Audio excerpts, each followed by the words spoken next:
வணக்கம். All in one zone devotion சேனலுக்கு உங்களை அன்புடன் வரவேற்கிறேன். இன்னைக்கு நம்மளுடைய சேனல்ல நாளைக்கு கருட பஞ்சமி மற்றும் நாக சதுர்த்தி இல்லையா, அதை பத்தி முழு விவரமாக நம்ம பார்க்கலாம். அதாவது வரலாறு, சிறப்பு மற்றும் பூஜை வழிபாடு, அதை பத்தி நம்ம பார்க்கலாங்க. அதற்கு முன்னால நம்முடைய சேனலை இதான் ஃபர்ஸ்ட் டைம் பார்க்குறவங்களா இருந்தாலும் சரி, சப்ஸ்கிரைப் பண்ணாமல் பார்க்குறவங்களா இருந்தாலும் சரி, நம்ம சேனலை சப்ஸ்கிரைப் பண்ணிக்கோங்க. கூடவே அந்த பெல் பட்டனை ப்ரெஸ் பண்ணிக்கோங்க. ஆல் என்கின்ற ஆப்ஷனையும் ப்ரெஸ் பண்ணிக்கோங்க. அப்போ தான் நான் போடுற வீடியோஸ் எல்லாம் உங்களுக்கு உடனுக்குடன் நோட்டிஃபிகேஷனில் மிஸ் பண்ணாமல் தெரிய வரும். சரி, வாங்க இப்போ நம்ம வீடியோக்குள்ளே போகலாம். அதாவது ஆடி அமாவாசைக்கு பிறகு வரும் வளர்ப்பிறை சதுர்த்தி இருக்கு இல்லையா, வளர்ப்பிறை சதுர்த்தியில தான் பஞ்சமி திதிகள்ல நாக சதுர்த்தியும் சரி, நாக பஞ்சமி மற்றும் கருட பஞ்சமி விரதங்கள் அனுசரிக்கப்பட்டுகிறது. அதாவது அப்போதாங்க விரதம்லாம் இருக்காங்க. நாக பஞ்சமி, கருட பஞ்சமி அப்படின்னு சொல்லுவோம். நாளைக்கு தினம்தான் அது வருகிறது. இப்போ பார்த்தோம்னா நாக தோஷங்கள் நீங்குவதற்காகவும், அது மட்டும் இல்லைங்க, குடும்பத்துல ஒற்றுமை உண்டாவதற்கு மற்றும் குடும்பத்துல நலம் காக்க வேண்டும் என்பதற்காகவும், அதே மாதிரி சகோதரர்கள் நலமுடன் வாழ்வதற்கும் இந்த தினத்துல விஷ்ணு, நாக தேவதைகள் மற்றும் கருட பகவானை நாம எல்லாம் வழிபடுகிறோம். குடும்பத்துல செழிப்பு உண்டாக, நன்மை உண்டாக, அது மட்டும் இல்ல தோஷங்கள், நான் மெயினா நாக தோஷங்கள் அப்புறம் சத்ரு தோஷங்கள் இதெல்லாம் நீங்குவதற்காக தான் நம்ம கருட பஞ்சமி, நாக பஞ்சமி இதெல்லாம் நம்ம கொண்டாடுகிறோம். இப்போ நாளைய தினம்னு பார்த்தோம்னா கருட பஞ்சமி வரலாறு அப்படின்னு பார்த்தோம்னா, ஆவணி அல்லது ஆடி மாதம் பஞ்சமி திதியில நாக தேவதைகளை வழிபடுகின்றோம் இல்லையா. இப்போ பாம்புகளால் ஏற்படும் தொல்லைகள் மற்றும் நாக தோஷம் நீங்க பிரார்த்தனை செய்கிறோம். பாம்புகளால் ஏற்படும் தொல்லைகள் அப்படின்னா இந்த ஜென்மம் மட்டும் இல்லைங்க, போன முற்பிறவியிலும் சரி, இந்த பிறவியிலும் சரி, தெரிந்தோ தெரியாமலோ, அறிந்தோ அறியாமலோ பாம்புகளுக்கு நம்ம துன்பம் செய்திருந்தாலும் சரி, பாம்புகளை அடித்திருந்தாலும் சரி, கல்லால அடித்திருந்தாலும் அல்லது அந்த பாம்புகளையே கொலை செய்திருந்தாலும் சரி, அதெல்லாம் நமக்கு தோஷமாக கருதப்படுகிறது. அதனால முற்ஜென்மத்துல நம்ம இந்த மாதிரி பாம்புகளுக்கு தொல்லைகள் செய்திருந்தாலும் சரி, பாம்பு புத்த நம்ம கலைத்து இருந்தாலும் சரி, ஏதாவது ஒரு வகையில நம்ம பாம்புகளுக்கு தீங்கு விளைவித்தோம் அப்படின்னா தோஷம், அதாவது நாக தோஷமாக நமக்கு ஏற்படுகிறது. இந்த நாக தோஷ நிவர்த்தி செய்யணும் அப்படின்னா நம்ம நாக பஞ்சமி, நாக சதுர்த்தியில நம்ம என்ன செய்கிறோம்னா, நம்ம நாக தேவதைகள், நாகரை நம்ம வழிபடுகிறோம். கற்பூரம் ஏத்துறோம், மஞ்சள் குங்குமம் பொட்டு இடுகிறோம், அதே மாதிரி புத்துக்கு பால் ஊத்துகிறோம். இதெல்லாம் நம்ம செஞ்சு நம்ம வழிபடுகிறோம். மேலும் புட்டு நெய்வேத்தியமாக நம்ம சமர்ப்பிக்கிறோம், பால் நெய்வேத்தியமாக சமர்ப்பிக்கிறோம். இதெல்லாம் நம்ம நாக பஞ்சமி அன்னைக்கும் சரி, நாக சதுர்த்தி அன்னைக்கும் சரி நம்ம செய்ய செய்ய செய்ய நம்முடைய தோஷங்கள் நீங்கும், தடைகள் நீங்கும், திருமண தடைகள் நீங்கும், வேலை இல்லாதவர்களுடைய அந்த தடைகள் எல்லாம் நீங்கும். மற்றும் நாகத்துக்கு தொல்லை கொடுக்கிறோம் இல்லையா, அந்த தொல்லைகள் மற்றும் துன்பம் கொடுக்கிறது அதெல்லாம் தானாகவே விலகி போகும். இப்போ பெண்கள் தங்கள் குடும்பம் மற்றும் சகோதரர்களின் பாதுகாப்பிற்காக விரதம் இருந்து நாகப்புற்றுக்கு பால் ஊற்றி வழிபடுவர். அதாவது தங்களுடைய சகோதரர், கூட பிறந்தவர்கள் நல்லா இருக்கணும், அவர்களும் நல்லா இருக்கணும், நாமளும் நல்லா இருக்கணும், நம்ம குடும்ப உறுப்பினர்கள் நல்லா இருக்கணும் அப்படின்றதுக்கோசரம் மனதார வேண்டி காலம் காலமாக தொன்று தொட்டு வருகின்ற இந்த ஒரு வழிபாடு தாங்க நாக சதுர்த்தி, நாக பஞ்சமி அப்படின்னு சொல்றோம். இந்த நாக புற்றுக்கு வந்து பால் ஊத்தி வழிபடுகிறார்கள்.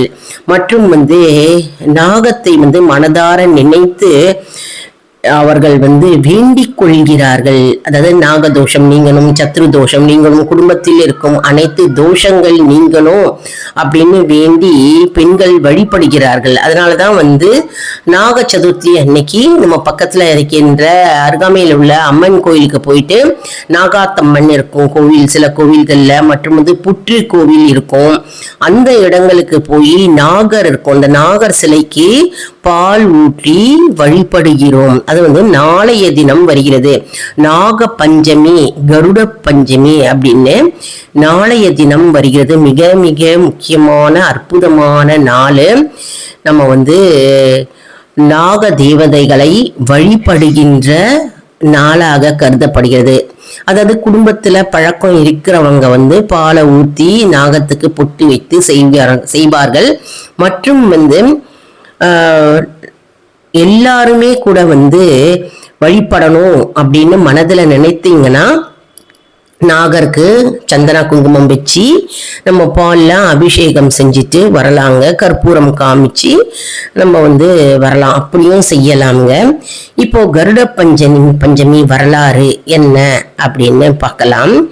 அதாவது கஷ்யப்பர் என்ற ஒரு முனிவர் இருந்தாராம். வினதை, அவங்க 2 பேரும் கஷ்யப்பரும் வினதை தம்பதியரா இருந்தாங்க. அந்த தம்பதியருக்கு வந்து கருடன் வந்து மகனாக பிறந்திருக்கிறார். கருடன் பிறந்த தினமாக கருட பஞ்சமி வந்து கருதப்படுகிறது.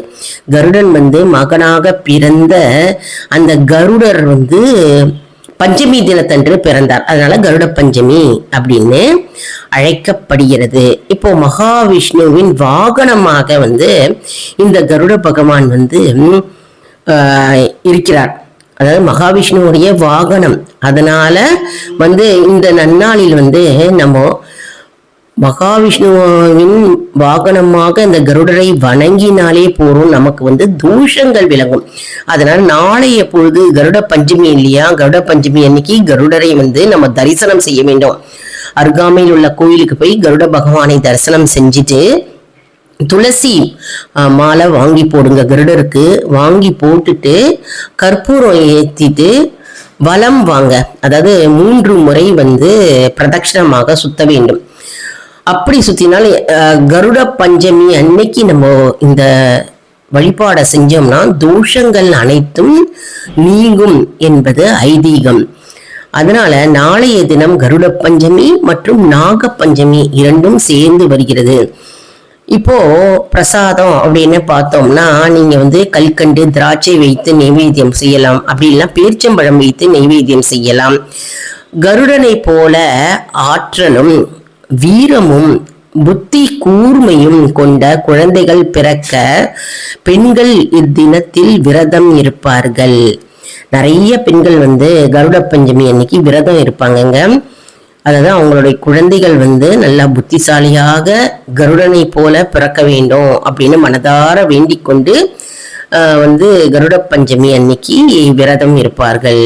மற்றும் கருட காயத்ரி மந்திரம் வந்து நாளைய தினம் படிக்கலாம். ரொம்ப வந்து அற்புதமான பலனை தரக்கூடியது இந்த கருட காயத்ரி மந்திரம், கருட மூல மந்திரம். இதெல்லாம் வந்து ஜபிப்பதினால் நமக்கு வந்து தோஷங்கள் நீங்கும். அதே போல சகோதரர்களின் பாசத்தை போற்றும் வகையிலும் அவர்களுக்கு வரும் ஆபத்துகளை நீக்க கோரியும் இந்நாளில் சிறப்பு வழிபாடுகள் வந்து செய்யப்படுகின்றனர். அதாவது சகோதரர்களுக்கு எந்த துன்பமும் நீங்காம இருக்கணும், எந்த துன்பமும் வரக்கூடாது, எந்த ஆபத்துகளும் வரக்கூடாது அப்படின்னு வேண்டிட்டு நம்ம வந்து இந்த வழிபாடை நம்ம வந்து கருட பஞ்சமி அன்னைக்கு கருடரை நினைத்து நம்ம வந்து வழிபாடு செய்கின்றோம். அதனால அற்புத பலனை தரும் இந்த நாக பஞ்சமி கருட பஞ்சமி தினம். இப்போ கருடன் பார்த்தோம்னா மகா பலம் உடையவர், அழகான முகம், உறுதியான நகங்களை உடையவர், கூர்மையான கண்கள், பருத்த கழுத்து இருக்கும், குட்டையான கால்கள் மற்றும் பெரிய தலையையும் பெற்றவர். இப்போ அனைத்து திசைகளிலும் வேகமாக மிக உயரமாகவும் பரப்பாராம் கருட பகவான். ஆற்றலை கொண்ட அப்பேற்பட்ட ஆற்றலை கொண்டவர். இப்போ சர்ப்பங்களை எல்லாம் கருட பகவான் கருடன் விழுங்கும் ஆற்றலை பெற்றவர். அதனால கருடனை நம்ம கும்பிட்டா வீட்டில் பாம்பு தொல்லையா இருக்கு அப்படின்னு நிறைய பேர் நினைச்சிங்கன்னா கருட பகவானை நினைத்து வேண்டிக் கொண்டால் பாம்பு தொல்லைகளிலிருந்து நம்ம விடுபடலாம். மகாவிஷ்ணுவின் ஸ்தலங்களில் பெரிய திருவடி என்று போற்றப்படுபவரே இந்த கருடாழ்வார் அப்படின்னே சொல்லலாங்க. இப்போ கருடன் மங்கள வடிவமானவர். அவர் மங்களத்தின் சின்னம் அப்படின்னே சொல்லலாம். மங்கள வடிவமானவர். இன்னும் சொல்ல போனா பறவைகளின் அரசன் அப்படின்னு சொல்லலாம். கருடனை தரிசிப்பது சுப சகுனம். கருடனை நம்ம தரிசிக்கணும். பெருமாள் கோயில்ல போனோம்னா முதல்ல கருடாழ்வாரை தரிசனம் செஞ்சுட்டு தான் பெருமாளை நம்ம தரிசனம் செய்யணும். ஆகாயத்தில் கருடன் வட்டமிடுவதோ குரல் எழுப்புவதோ நல்லதொரு அறிகுறி. அதாவது கணவரின் நலனுக்காகவும் பிள்ளைகளின் நலனுக்காகவும் நாக சதுர்த்தி அன்றும் மற்றும் நாக பஞ்சமி அன்றும் மற்றும் கருட பஞ்சமி அன்றும், அதாவது நாளைய தினம் சகோதரர்களின் ஒற்றுமைக்காகவும் அவர்களின் தீர்காயுசுக்காகவும் நம்ம கருட பஞ்சமி அன்றும் விரதம் இருந்து நம்ம அனைவரும் பிரார்த்திக்க வேண்டுங்க. நாளைய தினம் காலையில நம்ம அருகாமையில் உள்ள கோவிலுக்கு சென்று நம்ம கருடரையும் தரிசிக்கணும் மற்றும் நாகரையும் தரிசனம் செஞ்சு நம்ம வழிபட வேண்டும். அனைத்து நலன்களும் வளங்களும் உங்களை தேடி வந்தடையும். மற்றும் காலையில போக முடியல அப்படின்னு சொல்றவங்க மாலை பொழுதுல பக்கத்திலேயே இருக்கிற கோவிலுக்கு சென்று புற்று இருந்தால் அந்த புற்றுக்கு நம்ம ஏற்கனவே பார்த்த மாதிரி பால் ஊற்றி மஞ்சள் குங்குமம் வச்சு கற்பூரம் ஆரத்தி எடுத்து நம்ம வழிபடலாம். அனைத்து நலங்களும் வளங்களும் உங்களை தேடி வரும். நன்றி, வணக்கம். இந்த வீடியோ உங்களுக்கு மிகவும் பயனுள்ளதாக இருக்கும் என்று நான் நம்புகிறேன். இந்த வீடியோவுக்கு ஒரு லைக் கொடுங்க. இதை மற்றவர்களுக்கும் ஷேர் செய்யுங்கள், அவர்களும் பலனடையட்டும். மேலும் ஆல் இன் ஒன் ஜோன் அன்பர்களுக்கு ஒரு அன்பான வேண்டுகோள். நம்முடைய கம்யூனிட்டி போஸ்ட்ல கேள்வி பதில் நேரம் வருங்க. அந்த கேள்விகளுக்கு பதில் தாங்க. இதன் மூலம் நம்முடைய ஆன்மீக பயணம் எப்படி இருக்கிறது என்பதை நம்ம தெரிந்து கொள்ளலாம் இல்லையா? இது சப்ஸ்கிரைப் செய்தவர்களுக்கு மட்டுமே தெரிய வருங்க. அதனால நம்முடைய சேனலை மறக்காம சப்ஸ்கிரைப் செய்து கொள்ளுங்கள். அடுத்த வீடியோவில் வேறொரு தலைப்புடன் உங்களை சந்திக்கிறேன். நன்றி, வணக்கம்.